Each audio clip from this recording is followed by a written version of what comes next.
আসসালামু আলাইকুম আরহামতুল্লাহি আবরকাতু।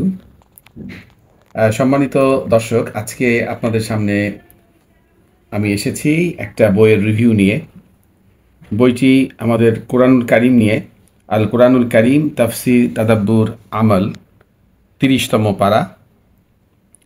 বইটি এনেছে স্বনামধন্য প্রকাশনী সন্দীপন প্রকাশন লিমিটেড।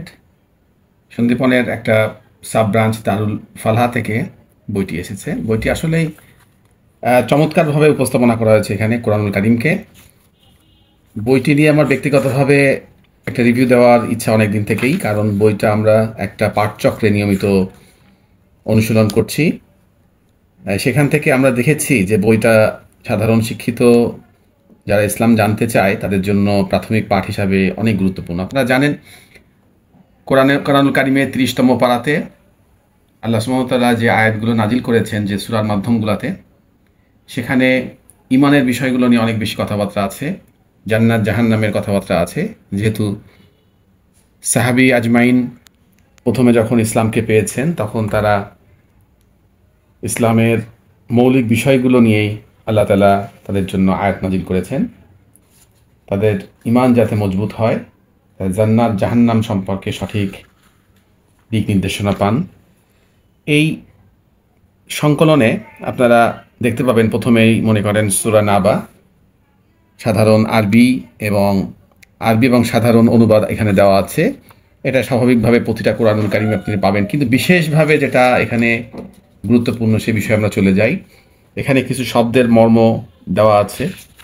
তারপর মৌলিকভাবে এই সূরা থেকে যে করণীয় আমলগুলো সংকলক পেয়েছেন সেগুলোকে এখানে এনেছেন। যেমন সূরা নাবাতে আমরা জানি আল্লাহ সুবহানাহু ওয়া তাআলা বিভিন্ন নিদর্শন সম্পর্কে জানিয়েছেন। যেমন রাতকে তিনি করেছেন আবরণস্বরূপ, দিনকে করেছেন কর্মমুখর। সেখানে এখানে আয়াত অনুযায়ী করণীয় আমলে প্রথমে আমরা দেখতে পাই রাতে আগে ভাগে ঘুমিয়ে পড়ুন, আর এমন দুটি উপকারের কথা স্মরণ করুন যা আপনি জলদি জলদি ঘুমিয়ে পড়ার কারণে অর্জন করেছেন। এবং জাহান্নামের আয়াতগুলো যখন আসছে তখন এখানে রিমাইন্ডার হলো, আমল হলো ৩ বার জাহান্নামের শাস্তি থেকে আল্লাহর কাছে আশ্রয় প্রার্থনা করুন, নিশ্চয় জাহান্নাম ওত পেতে রয়েছে। আয়াত নম্বর ২১ এটা আছে। এভাবে আমরা করণীয় আমল দেখতে পাই। তারপর আয়াত থেকে নির্দেশনা একটা আমরা এখানে পড়ব। আল্লাহ তার সৃষ্টি জগৎকে অসংখ্য নিয়ামত দ্বারা সজ্জিত করেছেন, যা তার প্রতি অধিক পরিমাণে কৃতজ্ঞতা প্রকাশের আবশ্যকতা প্রমাণ করে। যেমন ভূপৃষ্ঠকে প্রশস্ত বিছানা স্বরূপ বানানো এবং পর্বতমালাকে পেরেক রূপে স্থাপন করা। আল্লাহ সুবহানাহু ওয়া তাআলার যে নিয়ামত, যে নির্দেশনা, এই আয়াতের মাধ্যমে এখানে নির্দেশনাগুলো আনা হয়েছে। তাদাব্বুরে এখানে এই সূরার আয়াতগুলোতে যে তাদাব্বুরের বিষয়গুলো আছে সেখানে পয়েন্ট আকারে নিয়ে আসা হয়েছে। যেমন ১ থেকে ২ নম্বর আয়াতে যে তাদাব্বুর আছে, ৩ নম্বরে আছে। এইভাবে প্রতিটা আয়াতেরই তাদাব্বুর উল্লেখ করা হয়েছে। এর পরপরই চলে আসছে সংক্ষিপ্ত তাফসির। বিভিন্ন তাফসির গ্রন্থ সহ সংকলক তাফসির এখানে এনেছেন এবং এর রেফারেন্সগুলো এখানে নিচে দেওয়া আছে, কোথা থেকে আনা হয়েছে। আপনারা এভাবে এই কোরআনুল কারিমের পাঠ করার মাধ্যমে আমরা তাফসির তাদাব্বুর আমল সম্পর্কে জানতে পারবো। এটা আসলে একটা গুরুত্বপূর্ণ বই। বিশেষ করে শেষের দিকে আছে যে তাদাব্বুর বিষয়ক অনুশীলনগুলো এখানে দেওয়া আছে, যে আমরা পাঠ করলাম, একটা পাঠচক্রে অথবা ব্যক্তিগতভাবে পড়ার পরে আমরা কী শিখতে পেলাম, সে অনুশীলনই এখানে উপস্থাপনা করা হয়েছে। আমরা দেখেছি যে আমরা ৪০ মিনিট একটা পাঠচক্র সাপ্তাহিক করি, সেখানে দেখছি যে এই কোরআনুল কারিম থেকে যখন আমরা তাফসির তাদাব্বুর আমল নির্দেশনা আমরা আমাদের ভাইদেরকে যখন উপস্থাপনা করি, তখন অতি সাধারণ একজন শ্রোতা এটার মাধ্যমে নিজে একটা আন্ডারস্ট্যান্ডিং তৈরি করেন এবং আমরা তাকে জিজ্ঞেস করি আপনি একটু সংক্ষিপ্ত আকারে বলুন। আলহামদুলিল্লাহ সবাই বলতে পারেন এবং আমাদের নির্দেশনা থাকে আপনারা বাসায় যেয়ে কমপক্ষে আপনার বোনকে, ভাইকে অথবা স্ত্রীকে অথবা মা বাবাকে এই সূরা সম্পর্কে জানান।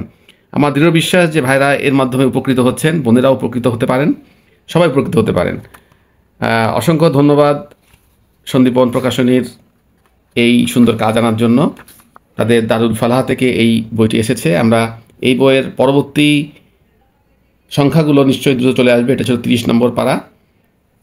আমরা সেই আশা রাখি যে আরও সুন্দরভাবে বইটা আসবে। বইটার ভিতরের গেট আপ সুন্দর, তারপরে আরও সুন্দর করা যেত এখানে।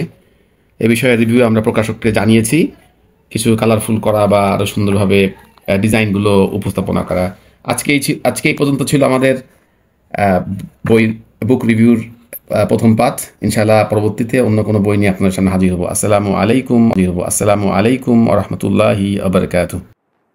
لا تحسب أن الدين بعيد عن حب وحياة